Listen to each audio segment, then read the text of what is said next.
तो चलिए शुरुआत करते हैं अव्वल इटर्नल सीजन 2 एपिसोड 32 की। जैसा कि आपने पिछले एपिसोड में देखा था कि बैटल खत्म हो गई होती है। शाओ वजन चारों ओर देखकर कह रहा होता है कि भले ही हम ये वॉर जीत गए लेकिन कितने सारे लोगों की जान गई है और फ्यूचर में हमारा रास्ता काफ़ी अभी बाकी है। क्या ये सेक्रीफाइस वाकई में वर्थ इट था? इनर सिटी में पिल स्ट्रीम सेक्ट के डिसाइपल पहुंच जाते हैं तो फिर वहां पर एक डिसाइपल की एक सिस्टर की बॉडी पड़ी हुई होती है। वो अपनी बहन की बॉडी को देखकर रोने लग जाता है और अपनी स्वॉर्ड निकाल कर प्रोफाउंड सेक्ट के डिसाइपल पे हमला कर रहा होता है। चैन मैन्या वहीं पर होती है और वो मना करती है। तभी वहां पर शाओजन पहुंच जाता है। शाओजन डिसाइपल को दूर करता है, उससे बोल रहा होता है कि अब वॉर खत्म हो गया है तो फिर तुम किसी को भी मत मारो। पिल स्ट्रीम सेक्ट का डिसाइपल बोल रहा होता है कि भले ही वॉर खत्म हो गया है लेकिन तुम चारों ओर देखो, इस एरे की वजह से कितने सारी जानें गई हैं। क्या प्रोफाउंड सेट के डिसाइपल को उनके क्राइम के लिए कोई भी सज़ा नहीं दी जाएगी? तभी प्रोफाउंड सेट का डिसाइपल उसके सामने बो डाउन करके कह रहा होता है, इसमें हमारी कोई भी गलती नहीं है। ये सारा काम पेट्रियार्क थाउजेंड फेस ने करवाया था हमसे। हमें नहीं पता था कि ये एरे इतनी ईवल है। फिर वो शाओजन से रिक्वेस्ट कर रहा होता है कि प्लीज़ आप हमें छोड़ दो, आपको पता है कि ये सब थाउजेंड फेस ने करवाया है। तभी पिल स्ट्रीम सेट का डिसाइपल शाओजन से बोलता है, अगर मरने वालों में से तुम्हारा कोई फैमिली मेम्बर होता तब मैं देखता कि तुम इतने फेयर रहते या फिर नहीं। शाओचन कह रहा होता है कि चारों सेट को यूनाइट होना ही एक हमारे लिए होप है। हम सबकी डेस्टिनी सेम है तो फिर मैं नहीं चाहता कि हमारे बीच की जो हारमनी है वो ख़राब हो जाए। इस एरे के पीछे जो मास्टरमाइंड था वो थाउजेंड फेस था और उसने जो क्राइम किया उसकी पनिशमेंट उसे ज़रूर मिलेगी। और रही इन सारे डिसेबल की बात, तो फिर मैं इन सबसे प्रॉमिस करता हूँ तीनों सेट की तरफ से कि तुम्हें कोई भी नहीं मारेगा। प्रोफाउंड सेट से सारे डिसेबल बोर्ड डाउन करके शाओजन को थैंक यू बोलते हैं। कुछ दिन बाद सेक्ट की रिपेयरिंग स्टार्ट हो जाती है। रात को शाओजन जब पे खड़ा होता है तभी वहां पर एक डिसाइपल आता है और उसे बता रहा होता है कि हमने पूरा जंगल छान माना लेकिन हमें थाउजेंड फेस नहीं मिला। साथ ही में हमने लिस्ट भी चेक करी, जो श्यूमे है वो अभी स्पिरिटिंग हाउस में है। ये सुनने के बाद शाओवचन उस डिसाइपल को भेज देता है। फिर वो श्यूमे से मिलने के लिए जाता है। शाओवचन स्पिरिट हाउस के बाहर खड़ा होता है और बोल रहा होता है कि वॉर के बाद शायद श्यूमे मुझसे मिलना भी नहीं चाहती होगी। फिर वो डोर के पास जाता है। जैसे वो नॉक करने जा रहा होता है तभी वो रुक जाता है।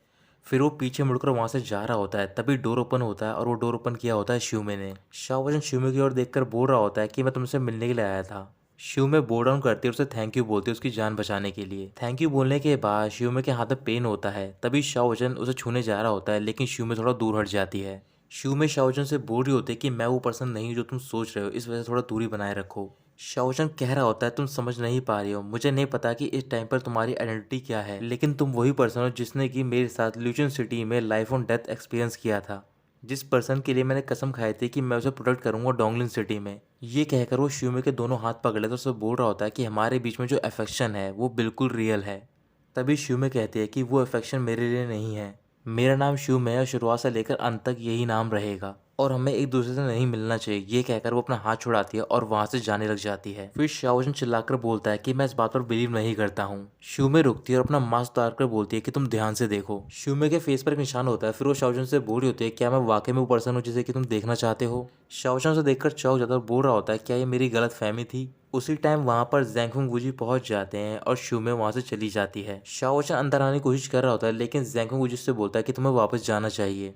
शाओचन पूछ रहा होता है, क्या तुम वाकई में नहीं जाना चाहते, क्या हुआ है? ज़ैंगफंग वूजी बोल रहे होते हैं, तुम्हें पहले से पता है क्या आंसर है। ट्रायल ओवर होने के बाद मुझे पता चला कि कोई इसे मैनिपुलेट कर रहा है और ये जब से हुआ है जब ये डोंगलिन सिटी में गई थी, तब से ही इसने अपनी कॉन्शियसनेस गंवा दी थी। तभी शाओजन को याद आता है कि वो आखिरी बार डू लिंगफे से डोंगलिन सिटी में ही मिला था। ज़ैंगफंग वूजी बोल रहे होते हैं, अगर तुम्हें पता है तो फिर तुम मुझे बता दो ये कौन है। शाओजन बोल रहा होता है, मुझे नहीं पता कि ये कौन है, मुझे तो ये भी नहीं पता कि इसका नाम असली है या फिर नकली। ज़ैंगफंग वूजी कह रहे होते हैं कि जो वो पर्सन थी उसका बैकग्राउंड काफ़ी एलिवेटेड था। इतने पावरफुल बैकग्राउंड से बिलोंग करती है कि उसने कई सालों तक अपनी आइडेंटिटी को छुपाए रखा। हम सिर्फ अभी लोअर स्ट्रीम से बिलोंग करते हैं और हमारे अलावा कई और स्ट्रीम है और उसके कई और सेक्ट भी हैं और तुम ही उन सबको अनकवर कर सकते हो, सिर्फ अपने लिए नहीं बल्कि सेक्ट के लिए भी। शौचन कह रहा होता है, मुझे पता है मेरे पे बहुत सारी रिस्पॉन्सिबिलिटी है और मैं अपने आप पर कोई भी इमोशन का बर्डन नहीं दे सकता हूँ, मुझे बस थोड़ा टाइम चाहिए। और ये कहकर वो वहाँ से चला जाता है। इधर एक रूम में चारों पेट्रियर्क बैठे होते हैं। उनमें से पेट्रियर्क बोल रहा होता है कि हमने चारों ओर छान मारा लेकिन अभी तक थाउजेंड फेस नहीं मिला है और मुझे इसके पीछे लगता है कोई मिस्टीरियस पावर है। ब्लड स्ट्रीम सेट के पेट्रियर्क बोल रहे होते हैं कि हमें जल्द से जल्द यूनिफिकेशन करना होगा, जल्द से जल्द चैलेंज करके हमें इस प्रॉब्लम को रिजॉल्व करना होगा। लिंक सेट के पेट्रियर्क बोल रहे होते हैं, अगर हम इस वॉर में गए तो फिर हमारे लिए कोई रिटर्न नहीं है, अगर हम जीते तो फिर हमें एडवांटेज होगी, पर इसमें जान जाने का खतरा डबल हो जाता है। पिल्सन सेट के पेट्रियर्क बोलते हैं कि मुझे इससे कोई प्रॉब्लम नहीं है। प्रोफाउंड सेट के पेट्रियर्क भी बोल रहे होते हैं कि हमें भी कोई प्रॉब्लम नहीं है अगर हमारे डिसाइपल सेफ रहेंगे तो। लिंक्सी सेट के पेट्रियर्क बोल रहे होते हैं कि हमारा एग्रीमेंट पर आना काफ़ी नहीं है बल्कि हमें डिसाइपल को समझाना होगा। इस वजह से हमें एक हाईली प्रेस्टिजियस, ब्रेव और रिसोर्सफुल पर्सन चाहिए जो कि एक रोल मॉडल बन सके। वो डिसाइपल बहुत ज़्यादा सिंसियर और पैशनेट होना चाहिए, और मुझे लगता है वो डिसाइपल बाय शाओचन है। कुछ दिन बीत गए होते हैं और काफ़ी हद तक सेक्ट रिबिल्ड हो गया होता है। एक सीनियर डिसाइपल शाओचन के पास जाता है और उसे बता रहा होता है कि आपसे पेट्रियर्क मिलना चाहते हैं। शाओचन रेडी होता है और पेट्रियर्क से मिलने के लिए जाता है। जिस रूम में वो होते हैं वो उसके रूम के बाहर खड़ा हो जाता है, उनकी सारी बातें सुन रहा होता है। उनकी बातें सुनने के बाद शाओचन कह रहा होता है कि शायद चारों पेट्रियर्क चाहते हैं कि मैं एक वैनगार्ड के तौर पर एक्ट करूं मिडल स्ट्रीम में। तभी पेट्रियर्क शाओचन को अंदर बुलाते हैं। शाओचन अंदर जाकर बोर्डन करता है, सबकी ओर देखकर बोल रहा होता है क्या मैं सोच रहा था वो बात सही है। अचानक से वो एक्टिंग करना स्टार्ट करता है और बोल रहा होता है कि अभी तक मैं ढंग से रिकवर नहीं हो पाया हूँ, पर कोई परेशानी नहीं पेट्रियर्क, आप मुझे कोई भी इंस्ट्रक्शन दे सकते हो। भले ही मुझे अपनी सिक बॉडी के साथ ड्रैग करके जाना पड़े, लेकिन मैं वो काम ज़रूर करूँगा। ये कहकर वो चेयर पर बैठ जाता है। फिर शाओचन टी पीना स्टार्ट करता है और बोल रहा होता है कि मेरी बॉडी को देखकर लगता नहीं है कि मैं ये अपॉर्चुनिटी का यूज़ कर पाऊंगा, तो फिर शायद आपको ये अपॉर्चुनिटी दूसरे डिसाइपल को देनी चाहिए। लिंक्स सेक्ट के पेट्रियर्क कह रहे होते हैं कि हम चारों सेक्ट के लिए एक यंग पेट्रियर्क की पोजीशन की सिलेक्शन कर रहे थे। ये सुनते ही शाओजन थोड़ा हैरान होता है और वो बोल रहा होता है कि अगर मुझे पोजीशन मिल गई तो फिर मुझे कहीं जाना नहीं होगा, मैं आराम से एक सेफ जगह पर रह सकता हूँ। प्रोफाउंड सेक्ट के पेट्रियर्क बोल रहे होते हैं हमने फैसला किया है कि हम चारों सेक्ट को यूनाइट कर रहे हैं और उसके लिए एक यंग पेट्रियर्क की पोजीशन के लिए तुम्हें चुना था।